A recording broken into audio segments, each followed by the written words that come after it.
Kafalinina indray no iarabananao amin'ity aliny voalohan'ny volana jiona roapolo sy roa arivo ity ato anatin'ny fandarana mety toetry ny andro hatrany mpiasika an'izay dia hitantaratra tanteraka ny ririnina amin'ity fiandohan'ny volana jiona ity, zany hoe amin'ny ankapobeny zany dia ny aly izay no andrafitra ny mety toetry ny andro amin'iny ilana tsinanana sy ampovoantany ny nosy mantolo iny.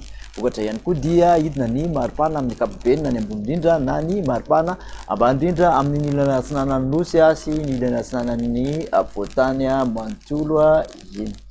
Raha mikasika ny any an-dranomasina kosa no resahana dia vokatry ny fandalovan'ny alin-drano ato atsimon'ny nosy dia somary ahery ny ranomasina amin'ny morontsiraka mandidina ny Toliary ka hatraty amin'iny taolanaro iny, tokony hitandrina araka izany mpampiasa izay ranomasina izay.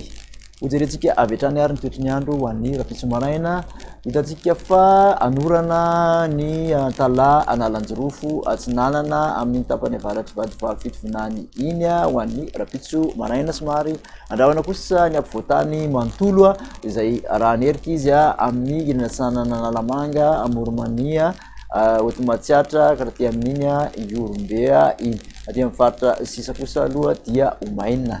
Ny tolakandro dia mitovitovy amin'izay ihany, zany hoe anorana hatrany sava analanjirofo ny faritra atsinanana ka rahaty amin'iny vadiva fitovinany akaendrika tandrifin-drahona kosa izy aty amin'ny faritra atsimo atsinanana, mbola andrahona hatrany ny faritra ampovoantany mantolo izay mety arahanerika ho an'ny ilana tsinanan'ny Analamanga, Vakinakaratra, Amoromania ka rahaty amin'iny Hotomatsiatra iny, dia mbola Omaina tanteraka any amin'ny faritra sisa.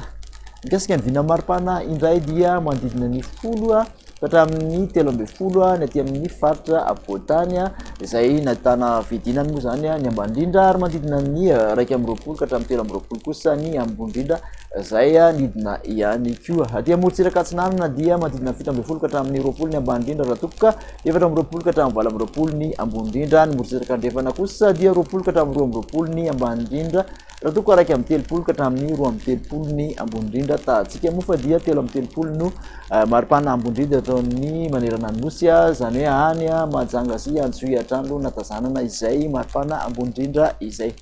Dia makasitraka anao nanaraka izay hatramin'ny farany ary manasanao manaraka indray. Hello matompo.